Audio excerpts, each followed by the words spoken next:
Yeah. That's all I want. Just don't have weapons. All right. That's all I ask. Don't boycott anyone. Just stop the support. Okay, thanks. I'm going to talk that long. Because I'm Israeli. You know what? I searched for the English in Hebrew I can do it short. You know what? You know what? I really urge people to try to be quiet if you can. The acoustics here are difficult, and to try to speak shorter than Udi did. Udi normally speaks for 2 hours, so for him that was quite good. But we're trying for 1 minute each. Okay.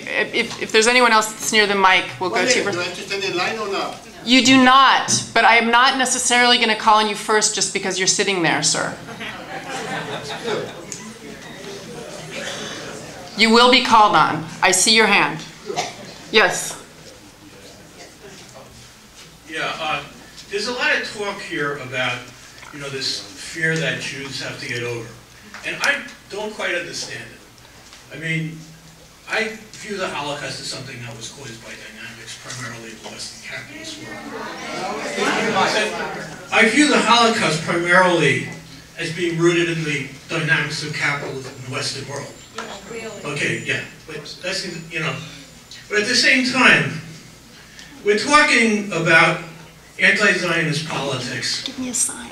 That Jane, I'm sorry. You're going to have to tell me when the minute's up because I'm not able to tell, and you're the one keeping time. You need to put your hand in the air. Anti-Zionist politics is not like a mature Marxian analysis of anti-Semitism that, say, some Trotskyists have written. It's rather crude stuff that has gross distortions about Jewish people, gross distortions about Jewish history, and as far as I'm concerned, considering what the leaders of Iran are about with the Holocaust denials, and what's your question? Excuse me, people are allowed to make statements, so please don't try to moderate. We have one. Based on the politics of the Mideast and the rabid anti-Jewish trash that comes out of a lot of the anti-Zionist groups, do the Jews in Israel have a legitimate fear that if the state of Israel is dismantled, that they won't be subjects of gross persecution and terror? Thank you. All right, is there a woman? Can you go next? Thanks. I just want to say that this meeting, a meeting like this has not happened in my presence since since before I was born. Where people talk civilly among each other as Jews with very different opinions, and I think that's really phenomenally important. In the 1950s, the Conference of Presidents and AIPAC were set up to prevent this from happening. So Jews would speak in a single voice. And we have to make sure that we build on this and find a way to keep it happening. And I just also want to seize on something Esther said, which is maybe it's possible that both sides are right. That one side should be lobbying and another side should be doing BDF. And that together, can't hear? No, she's agreeing with you. That together, you'll get, it's a pincher movement. And maybe we should be thinking in terms of a broad coalition where people do different things instead of everybody having to be on the same page all the time. Thank you. Woman here.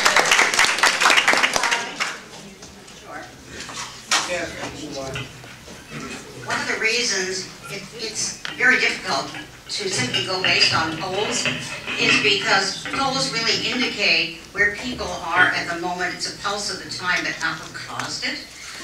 There was no open information. In the video that was passed around in Israel was the Israeli video that we all saw constantly.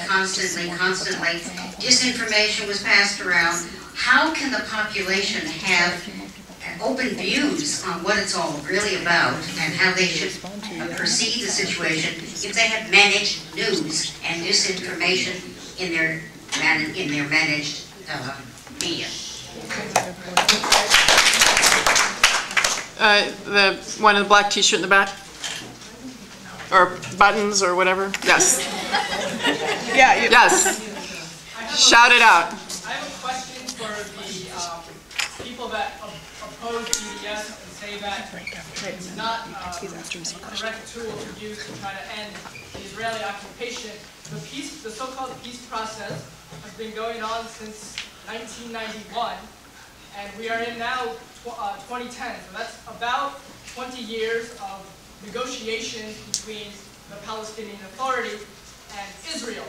And that hasn't worked, even though, in fact, the Palestinians are ready for a two-state solution, and Israel has been the one that is rejecting it. Even Hamas has come out and said that they are for a solution based on the 1967 borders, which is something that's completely omitted from the mainstream media. My question is, for the opponents of BDS, if you're supportive of the so-called peace process, which has had 20 years of nothing, then why do you oppose BDS, which is beginning to work and beginning to wake up the people? Thanks.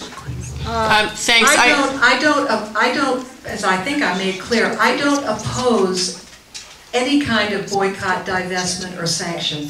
I oppose the global BDS movement because I don't think it's strategic. I don't think it has any chance of actually moving toward the solution that I favor, which is a two-state solution and a peaceful, democratic Jewish Israel. So I'm not being black and white. I don't oppose any possible boycott, divestment, or sanction. I just oppose this movement because I don't think it's going to move us toward a solution, the kind of solution I think you and I share. I want to just apologize on JJ's behalf. He is has family duties and is going to have to leave in a couple minutes, so I'm going to give him a couple minutes for some closing remarks, and then we'll go back to some more audience comments and questions. First of all, I want to endorse what the woman in green, it's probably an inappropriate term here, said on two scores. One is, yes, it is really desperately important that we have discussions like this, as an active member of the Jewish community, I'm ashamed that this sort of discussion isn't more possible. And second of all, it is entirely possible that things move forward when establishments are negotiating and feeling pressure from the edges. When the pressure spills over, it has a reverse effect, but pressure of the sort that the BDS movement brings can definitely have a positive effect on waking up the Israeli people. But it will wake them up at best to an acceptance that they need to trust the Palestinians and the peace process and get on board with getting out of the West Bank. The point about the peace process going on for 20 years and leading nowhere is a little bit deceptive. The peace process went on for essentially 7 or 8 years and then exploded in an orgy of violence that lasted 5 years and destroyed the Israeli left, utterly discredited it. It's interesting that Ariel Sharon became prime minister and then advocated pulling out of Gaza and beginning a withdrawal from the West Bank, and said Israel could not continue to rule over another people, and that Ehud Olmert, but now you have a government that actually doesn't believe in it, and a government that is essentially supported by a population that, as I said before, is scared to death. The impact of the Second Intifada cannot be overstated. It has destroyed, ironically, we talk about missing opportunities and Amos Oz showing up a day too late. The PLO, the Palestinian people, came to non-violence perhaps a day or a year or a decade too late. And now the Israeli people has to be convinced that they can live in peace with the Palestinians once again. And that's going to take hard work on all sides. Jonathan?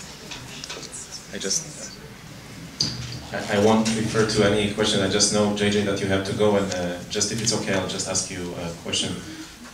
First, I'm really happy that you made it, and it's sad that you can't stay until the end, but I'm really appreciative of that, and I know that everyone here share the same feeling.